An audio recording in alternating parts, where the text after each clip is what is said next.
ఈరోజు దేవుడు మనతో మాట్లాడబోయే ఆయన వర్తమానం ఏమిటంటే తీసుకోండి. యోహాను సువార్త పత్రిక 1వ అధికారము 47వ వచనము. యోహాను సువార్త పత్రిక 1వ అధికారము 47వ వచనం వాక్యం.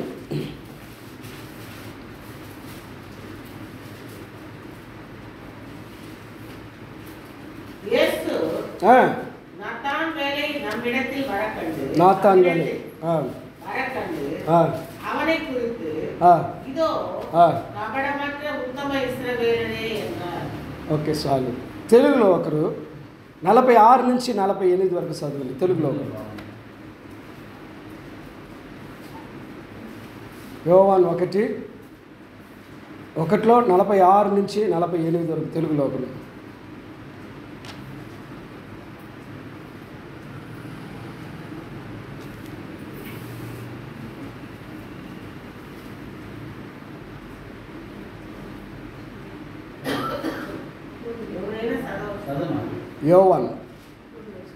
యోవాన్ లూకా పక్కన ఉండేది.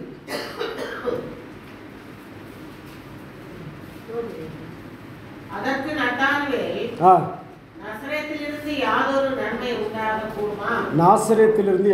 நன்மை உண்டாகக்கூடுமா என்றான். அதற்கு பிலிப்பு வந்து பார் என்றார். இயேசு நத்தான்வேலை தம்மிடத்தில் வரக்கண்டு அவரை குறித்து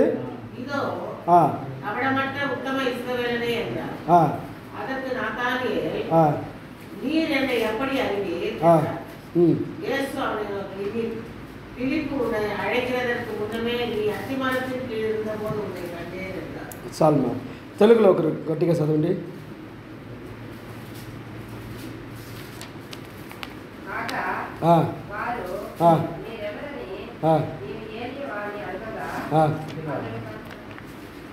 యోవాన్ 1:40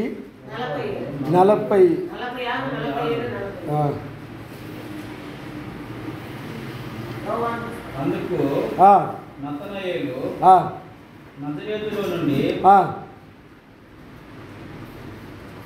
మంచిదేదైనా రాగలదా అని అతన్ని అడుగుగా వచ్చి చూడమని పిలుపు అతనితో అనెను. యేసు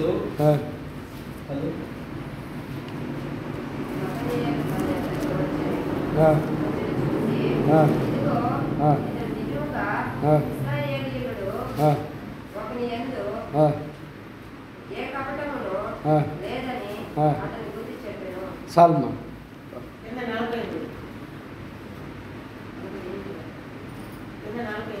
చూడండి ప్రియమైన దేవుని బిడ్డలారా, దేవుడు ఈరోజు మనతో మాట్లాడబోయే దేవుని వర్తమానం ఏమిటంటే ఇద్దరిని యేసుక్రీస్తు పిలుస్తున్నాడు. ఇద్దరంటే పిలుపుని నతానయేలుని యేసుక్రీస్తు మినిస్ట్రీకి పిలుస్తున్నాడు, వాళ్ళని పిలుస్తున్నాడు. Hallelujah. Jesus calls Philip and Nathanael. యేసుక్రీస్తు పిలుపుని నతానయేలుని పిలుస్తున్నాడు. హల్లెలూయా. ఇప్పుడు చూడండి, యేసుక్రీస్తు నతానయేలుని గురించి ఒక సాక్షి భూమిలో ఆయన చెప్తున్నాడు. హల్లెలూయా. ఈ యేసుక్రీస్తు ఎవరంటే ఈ భూమిని, ఆకాశాన్ని, భూమిలో మనం చూసే అన్నిటినీ, ఈ సృష్టిలో మనం కనబడే అన్నిటినీ సృష్టించిన యేసుక్రీస్తు పూర్తి మనిషిలాగా, పూర్తి దేవుళ్ళలాగా భూమిలో వచ్చి నివసించినప్పుడు, భూమిలో నివసించిన కూడా ఆయన పరలోక రాజ్యంలో తండ్రి కుడిపక్క ఆయన ఉన్న తండ్రి. హల్లెలూయా.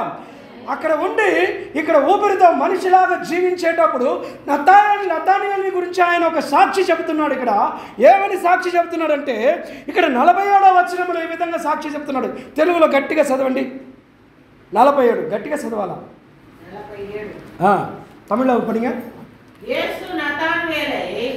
యేసు నతానయేలుని యేసుక్రీస్తు దగ్గర నతానయేలు వచ్చేది ఆయన చూసి వాడిని గురించి ఇదిగో నిష్కలము లేని, అబద్ధము లేని ఇశ్రాయేలు, ఉత్తముడైన ఇశ్రాయేలుడు. హల్లెలూయా. ఎవరంట? నిష్కలము లేని కపటము లేని ఇశ్రాయేలులో ఉత్తముడైన మనిషి నతానియేలు అని చెప్పి యేసుక్రీస్తు స్వయంగా ఆయన నోటితో, ఆయన మాటతో, ఆయన ఫిజికల్గా ఉండేటప్పుడు ఇక్కడ నతానియేలు గురించి సాక్షి చెప్తున్నాడు. పరలోక రాజ్యంలో కాదు, భూమిలో ఉండేటప్పుడే సాక్షి చెప్తున్నాడు యేసుక్రీస్తు. తెలుగులో ఒకటి చదవండి. 47 సరే, ఓకే. ఇప్పుడు చూడండి, మన సాక్షి ఎలా ఉన్నది భూమిలో? మన సాక్షి ఎలా ఉన్నది? హల్లెలూయా.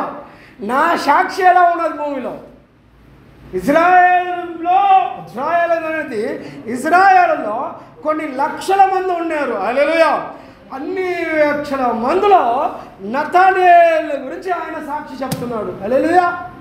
ఎన్నో జనసమూహము సముద్రంలాగా ఆయన వెనకాల వెంబడించింది. ఆయన పోయిన చోటు పూర్తిగా వెళ్ళింది. కొండ మీద వెళ్ళాడు, కొండ మీద జనసమూహము సముద్రంలాగా వెళ్ళారు. ఆయన ఎక్కడెక్కడంతా వెళ్తున్నాడు, అక్కడెక్కడంతా వెళ్తున్నారు. ఈయన గురించి మాత్రము ఇక్కడ ఒక సాక్షి చెప్తున్నాడు. ఎవరంట ఆయన? కపటము లేని, నిష్కలము లేని, ఉత్తముడైన ఇశ్రాయేలులో మనిషి అని చెప్తున్నాడు. హల్లెలూయా. చూడండి ప్రియమైన దేవుని బిడ్డలారా, కపటం లేకుండా ఉండాలంట, నిష్కలం లేకుండా ఉండాలంట, ఉత్తమంగా ఉండాలంట. హల్లెలూయా. ఎక్కడున్నది నిష్కలం? ఉత్తమం ఎక్కడున్నది? లేదే. కపటం ఎక్కడున్నది? లేదే. అందరి నోట్లో కపటమే ఉన్నది. అందరి నోట్లో కపటం అనేది అబద్ధము. హల్లెలూయా. అబద్ధమే.